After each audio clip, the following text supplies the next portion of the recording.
Dear students, welcome back. So today we are going to look into the uncertainty principle within the quantum mechanics. So let us look into.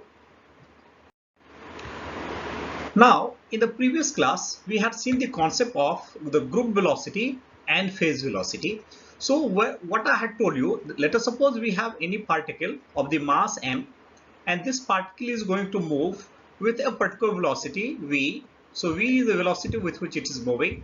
Then there are n number of the waves which is going to be associated with the particle. So this is your wave 1, this is your wave 2, this is your wave 3. So n number of the waves are getting associated with them. So as a result of this, if the n number of the waves are going to be associated with the particle, so these waves in a particular space are going to constructively superimpose, and then again they are going to out of the phase, and again they are going to constructively superimpose, and in this way they are going to create a wave packet.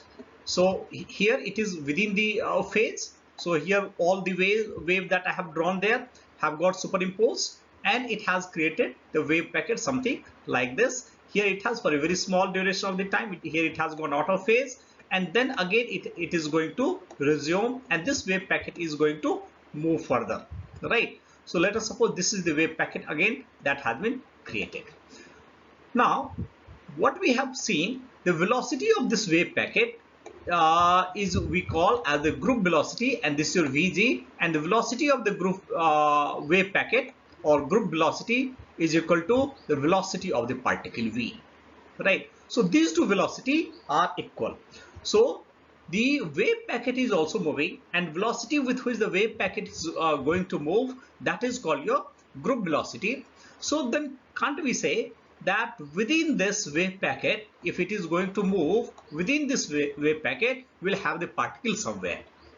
But where is the particle within this? That is very difficult to say. That is uncertain. So what we can say here, let us suppose if I'm going to say x equal to 0, and here we are going to say, let us suppose x equal to infinity or x equal to L, whatever we are going to take the limit, x equal to 0 to x equal to L or infinity, whatever the limit we can take. Within this, the particle is going to be contained with, right? So it does mean here this wave packet that has been formed is not perfectly a sinusoidal. It can be the its packet width can be more, so it can be width can be like this, or width can be very narrow width, right? It can be the width can be something like this, right? So what we can say, if the width is very less, like the wider width, let us suppose this is the wider width. So within this, let us suppose its length is equal to your L is equal to 1 kilometer. This is equal to L equal to 1 kilometer, right? So if this is your L kilometer, 1 kilometer, let us suppose. So what we can say, within 1 kilometer particle is somewhere. So here that will be your uncertainty in the position. But let us suppose here the width is going to be 50 centimeter. Then what we can say, within 50 centimeter particle is somewhere. So what we can say, uncertainty in case of this wave packet, a contact wave packet, will be more. That is here here we can find out with more certainty, and in this case it is little more, that is you can find with the little less certainty. So if let us suppose this width I'm going to tell you as a delta x, right? The distance within which it is going to be located. So here the value of the delta x is going to be more, and here the value of the delta x is going to be less, right? So here we can find out with the less certainty, because it's a very long distance. Within that long distance it is somewhere, and here it is a very small distance. So within this small distance it is somewhere, and therefore here what we can say, certainty is little more. So this is the basic concept of your finding the position of the particle. Then how the position is going to be related with the momentum. So we know, according to the de Broglie concept, lambda is equal to h upon p. Lambda is equal to h upon p, where p is the momentum. So what we can say, lambda and p are going to be directly related, and it is inversely proportional. So it does mean, if you are going to find out the lambda, it does mean you are going to find out what is the momentum, right? So you have a relationship between the wavelength and momentum. Now let us look into this. Here what we are saying, here in this case the value of the lambda is more, value of the lambda is more, right? And here the value of the lambda will be less. So if you are going to, let us suppose again, here we are taking here, this is your half of the wavelength, lambda by 2, this distance, what we say, this is your half of the wavelength, and of course therefore we can say this is your lambda by 2, lambda by 2. So here the value of the lambda by 2 is large, and on the other hand what we can say, here the value of the lambda by 2 is less, right?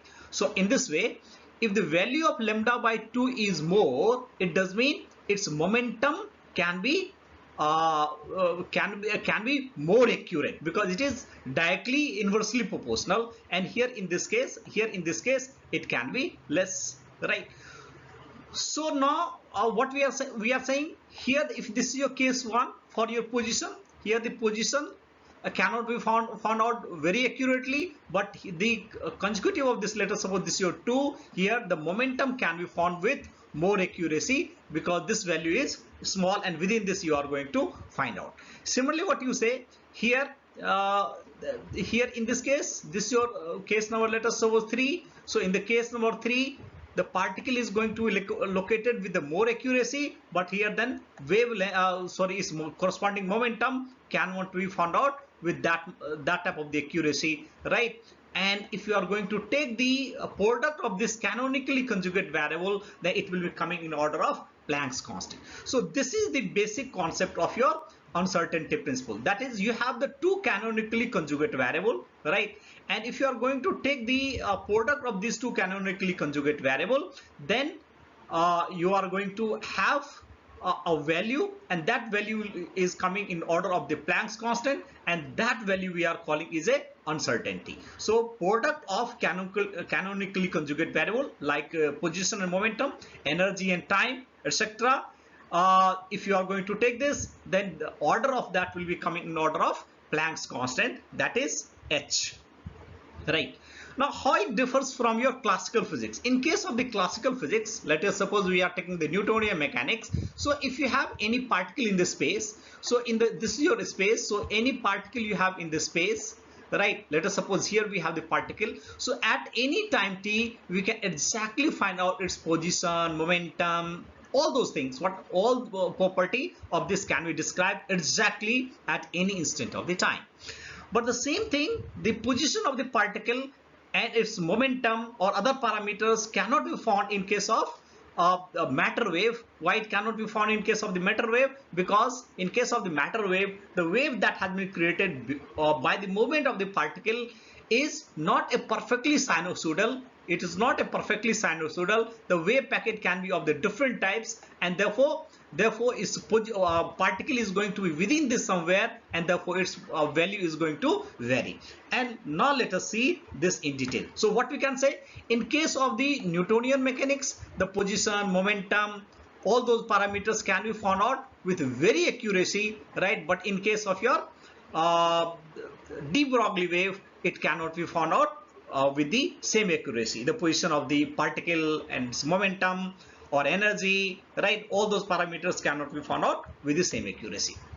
So what it says, according to Newtonian mechanics, a particle possesses both position and momentum, each of which can be determined at any time t with certainty, subject to the availability of the measuring instrument. So if you have the instrument, you can find out the position and momentum at any time in the linear space, right? That we have already seen.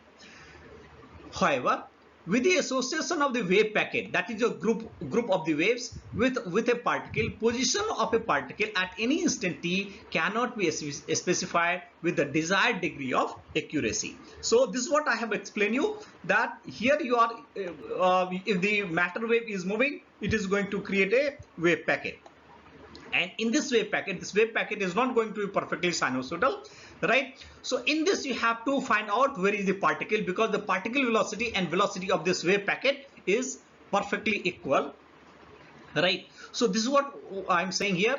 However, with the association of the wave packet, this is your wave packet that has been created, the particle position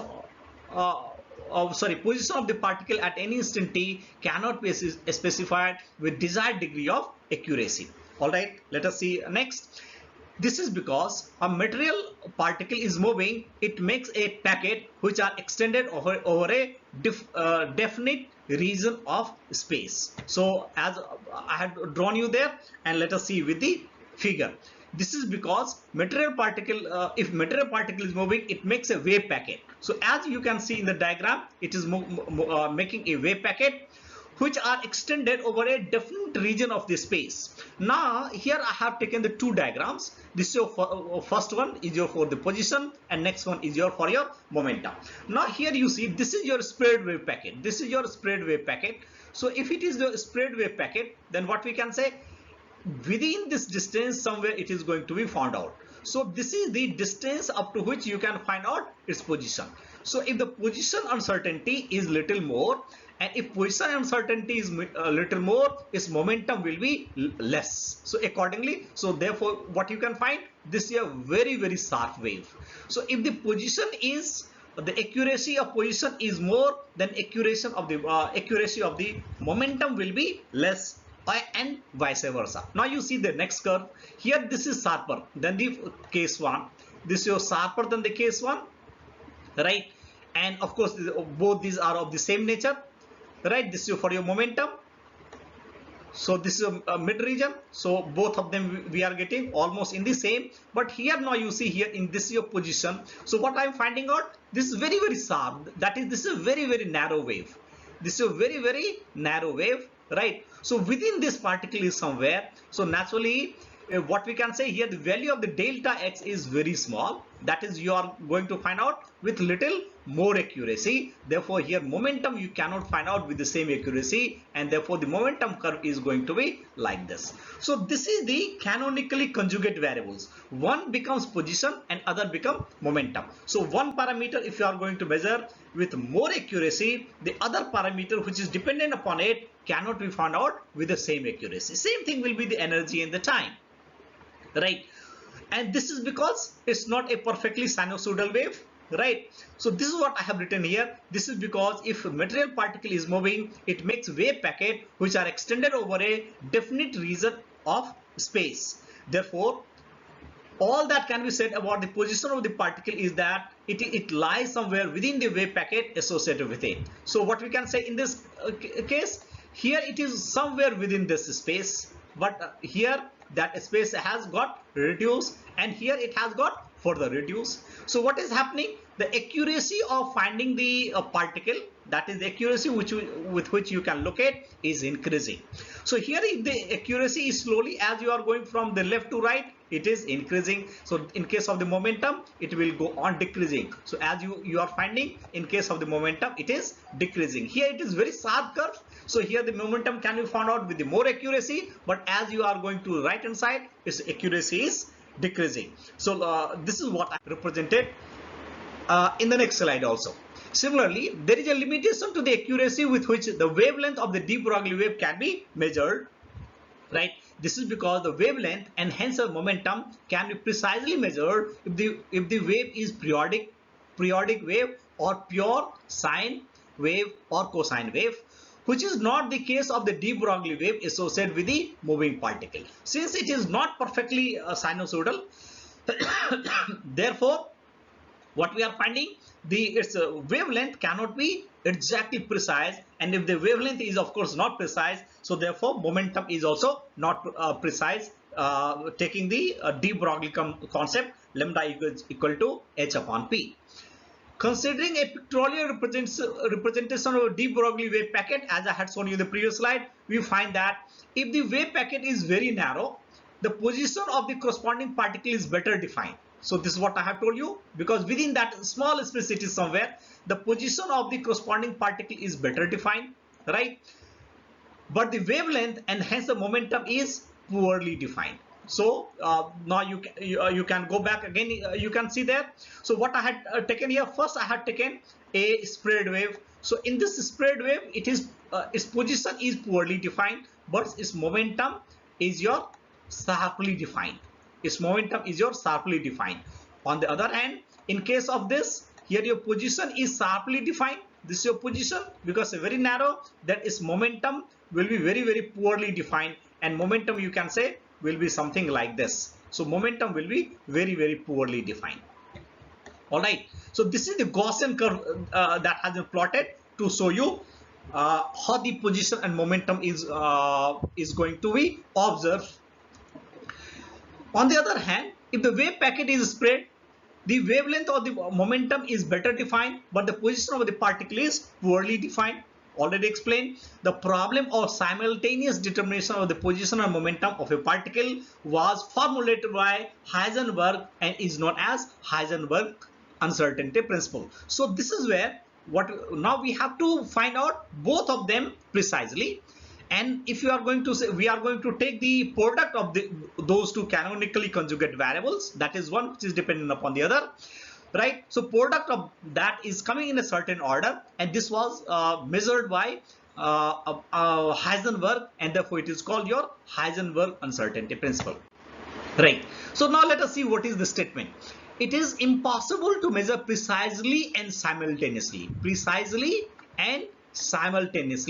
right, both the members of the pairs of certain canonically conjugate variable that describe the behavior of atomic system, that is position and momentum, energy and time, etc. Right? So both, so these are your canonically conjugate variable, that like your position and momentum, energy and time. So both of these cannot be found out with the same accuracy precisely at the same time.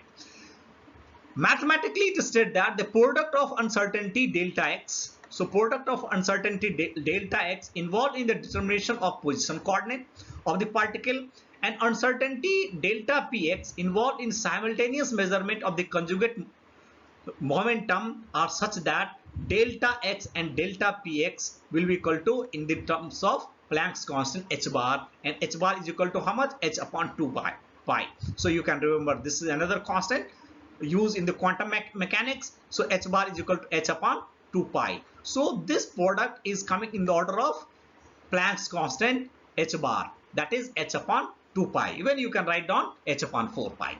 So basically it is in order of Planck's constant, and that is your h. Similarly, the product of the energy involved in determination of the energy coordinate of a particle, and uncertainty delta t involved in simultaneous measurement of the conjugate time such that delta ex, here I am very sorry, here it should be your delta ex into delta t. Delta ex, this is your delta ex into delta t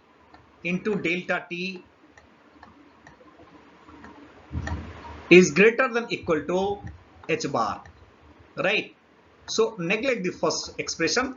This is incorrect. That is your delta x into delta, this is your for position and momentum, and for here this we are saying for the energy and time. So these are your mathematical representation of Heisenberg uncertainty principle.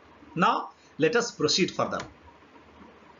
Now here it should be noted that this inaccuracy that has been found out, that is the product of the position and momentum you are saying, or energy and time that we are getting, right, is not because of any deficiency in the measuring instruments, right? It is the inherent property of the materials, right, that both these parameters cannot be found out simultaneously, right, with the same accuracy, and this is what has been represented for your understanding.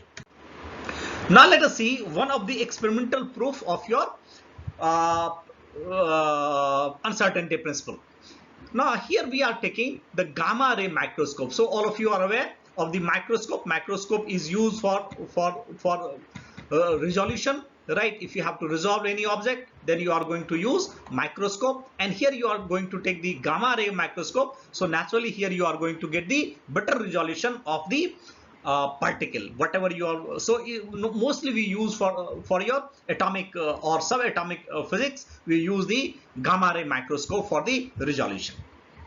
Any microscope that you take, it's a resolving power is given by delta x is equal to lambda upon 2 sin alpha, where delta x is the maximum value of the position that can be found out. That is within this delta x, if you have the object, then you can find out with the accuracy, right? That is no change will be observed within the delta x. If a particle is going to shift anywhere, no shift is going to be observed.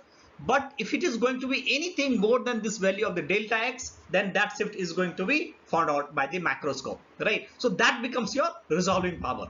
So that is given by lambda upon 2 sine alpha, where lambda is equal to your wavelength that you are going to use, right?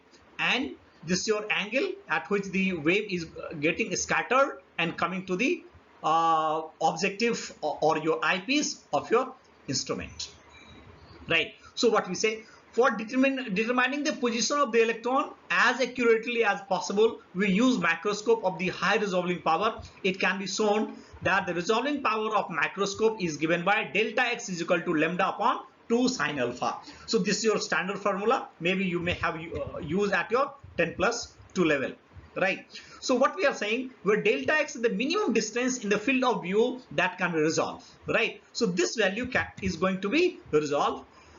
And lambda is the wavelength of the radiation used, and alpha is the semi-vertical angle of the cone of the rays that enters through macroscope after illuminating the electrons. That I will explain you in the next slide in a better way.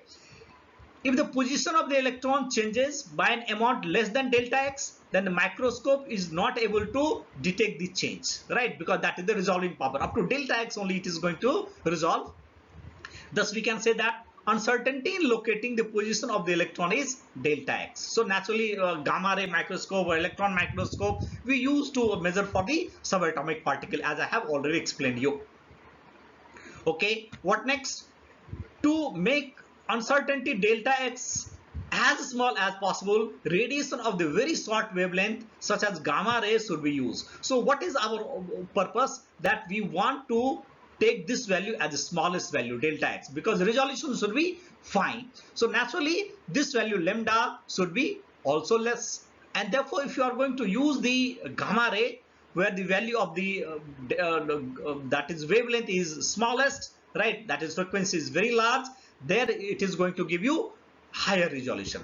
So to make the uncertainty delta x as small as possible, radiation of the very short wavelength such as the gamma rays should be used. This is why the microscope is called gamma ray microscope. All right, now let us see of this. Now here, now let us suppose here we have got an electron. So in the diagram here that you are going to see, this is your electron, and we have to find out its position, right, in the space, right? That is, we have to find out its resolution. What we are going to do this, so here gamma ray is coming from the left hand side, as you can see here the gamma ray is coming. So this is your gamma ray which is coming and is striking to this electron. After striking to the electron, gamma ray has got scattered. So this is the angle alpha at which it has got scattered. So in that equation 1, the angle that we had taken was the scattering angle at which it is going to come to the lens system, which is going to finally detect it, right? That is, it may be your eyepiece or the objective. So it has come to your lens. So alpha is that angle. So I hope you must have now understood. So let us suppose the electron has got the gamma ray has got scattered at the angle of alpha, and by scattering it has strike to one end of your lens system, that is here we can say OA, and similarly another way scatter, that is from the other surface, the scattered electron has come to another angle OB, and that is over here. Both the angle that we are taking is your alpha, and electron has got recoiled by the angle theta. That theta I am not going to consider over here, right? Forget this, the angle theta. So it has got recoiled by the value of the theta. So if the gamma ray photons are incident on the electron, it gets disturbed and recoils as shown in the figure. The scattered gamma ray photon may enter through the objective of the microscope anywhere on OA and OB. So this is your range of your microscope. So anywhere it is coming on the OA and OB. O is over here. So between OA and OB, anywhere it is coming. All right. So what?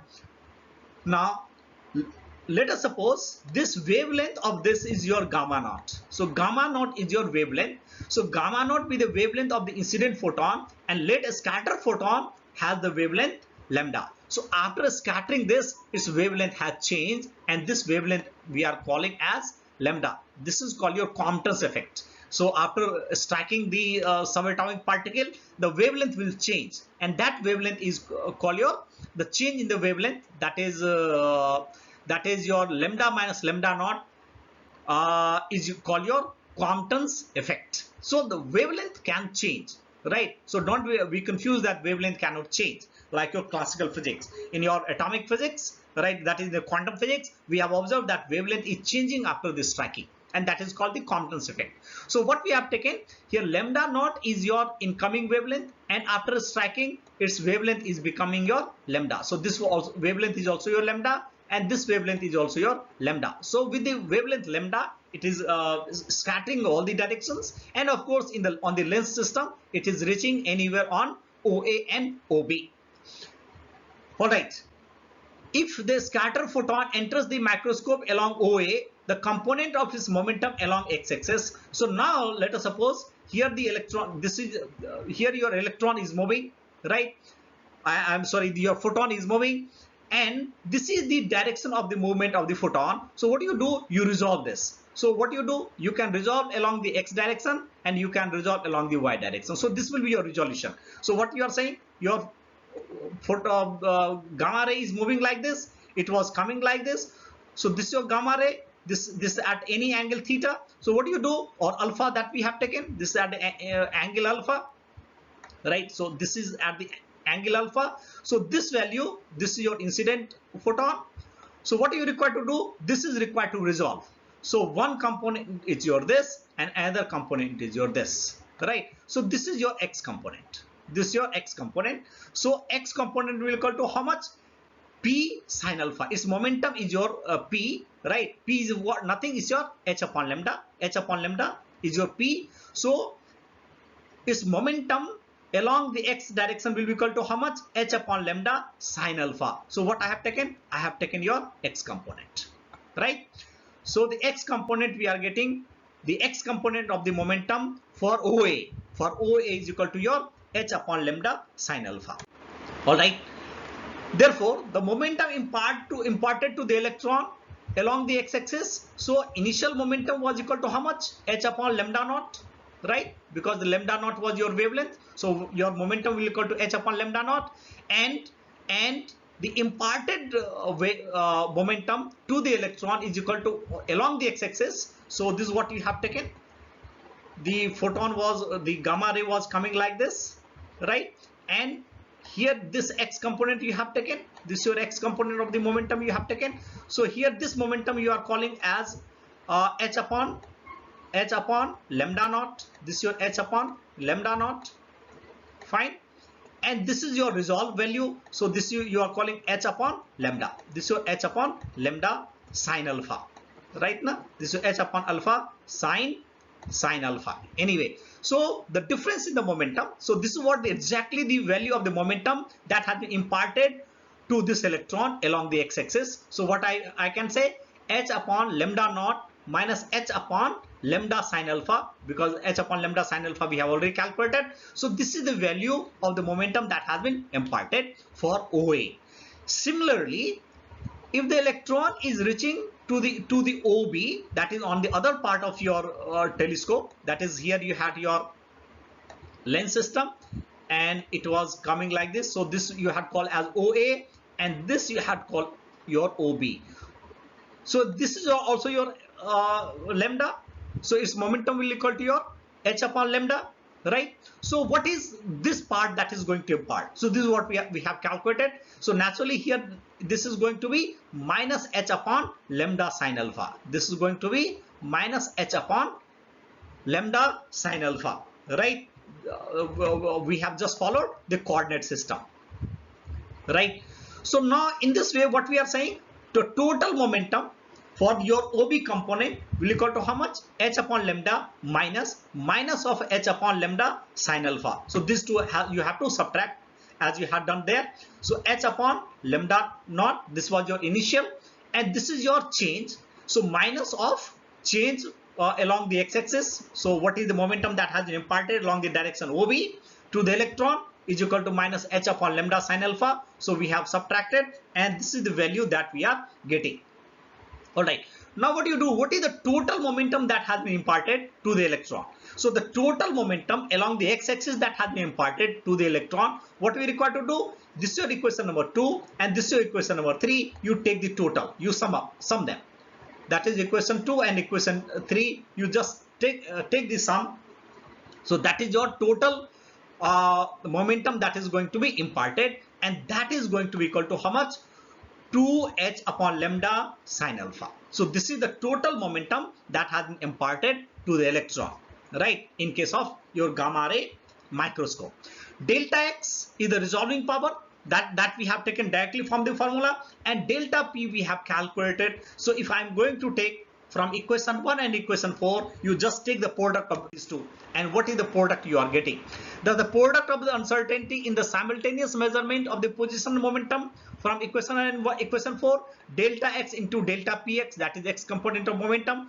This is your resolving power, lambda upon 2 sine alpha. So that is the value of your delta x, and delta px you have already calculated. So if you are going to calculate this is going to be h. So naturally this is h is greater than h upon 2 pi h bar. So this is greater than h upon 2 pi. So the product you are going to get something in the order of Planck's constant. It's not that only you will be getting h. You can get the h. You can get h upon 2 pi. You can get h upon 4 pi. Right. So that is the order of the uncertainty that we are going to find. So what we are saying, the product of these two are coming in order of Planck's constant. So this is your one of the proof of uncertainty principle. Now let us see one of the application of the uncertainty principle, and here I am taking the non-existence of electron in a nucleus. Naturally we know that electron does not lie inside the nucleus, right? But here we are taking the contrary. Let us suppose electron is within the nucleus. So if the electron is within the nucleus, right, so its uncertainty in its position will be equal to the diameter of your nucleus. So experimentally it is known that the radii of the typical nuclei are less than 10 to the power minus 14 meter. So let us suppose this is your nucleus, right? The radii of which is your nearly of the order of delta x we are saying. So 10 to the power minus 14 meter. So if the electron is within the nucleus, right, then what we can say, the position uncertainty in its position will be equal to 2 into 10 to the power minus 14 meter. Within this it is somewhere. So if it is inside the nucleus, it does mean within this it is somewhere. So what I am saying, delta x is equal to 2 into 10 to the power minus 14 meter. This is uncertainty in its position, right? Now you apply the Heisenberg uncertainty principle. What we can say, delta x into delta p is equal to h upon 2 pi h bar. Must be greater than equal to h bar. So delta x into delta px is greater than equal to h upon 2 pi. So from here you find out what is the value of the momentum delta p.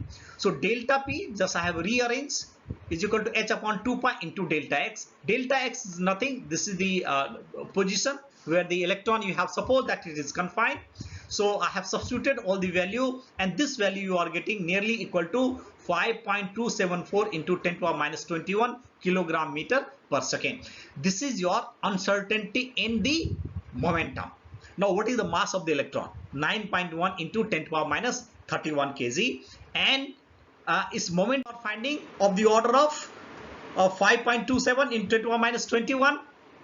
It does mean a particle of mass 9.1 into 10 to the power minus 31 has a momentum of 5.27 into 10 to the power minus 21 kilogram meter per second. Implies that the relativistic momentum, an electron is moving with approximately velocity of the light. So if you calculate the velocity, you will finding nearly it is moving with the velocity of light. Therefore we should not use the classical case, we should use the relativistic case which has been given by the Einstein. So in this case, what we can say, the total energy associated with the electron will equal to rest energy plus kinetic energy. So rest energy equal to how much? M naught squared to the power 4 plus kinetic energy P square C square. This is your total energy. So total energy E equal to root under m naught square c to the power 4 plus p a square c square. This equation we have already seen in the derivation of the de Broglie equation. So what we require to do here, momentum we have already calculated, momentum value we have already calculated 5.27 into 10 minus 21 kg. C we understand, right? M naught is the mass of your electron, again C is the velocity of the light. We have to substitute all this value. So after substituting all this value, what we are getting, the value of the energy associated with the particle will be equal to 1.6629 nearly into 10 to the minus 12 joule. So this is coming in the order of 10 mega electron volt. So the total energy of the which is associated with the particle is your 10 mega electron volt. So if the electron is really within the nucleus, then the total energy which is going to be associated with the electron will equal to your of the order of 10 mega electron volt, nearly 10 mega volt. Right. Now what does the result says? Thus an electron to a nuclear constant, that is if the electron is within the nucleus, it must have the kinetic energy of the order of 10 mega electron volt. So it must have the kinetic energy of the order of 10 mega electron volt, right? However, the rest energy of the electron is only 0.5 mega electron volt, right? So how much you are getting here? 10 mega electron volt. So naturally it's not possible. So electron cannot be inside the nucleus, right? Because its energy itself is your rest energy itself is your 0.5 mega electron volt. Moreover, this is totally incompatible with the experiment. Since the highest energy of the electron emitted by beta ray decay of the radioactive nucleus is 4 mega electron volt. So if the naturally we know that from the nucleus beta ray emits, and highest value of the beta ray has been found out to be value of the 4 mega electron volt. So if highest value of that is 4 mega electron volt, so that energy cannot be of the electron, right? Because there you are getting nearly 10 mega electron volt.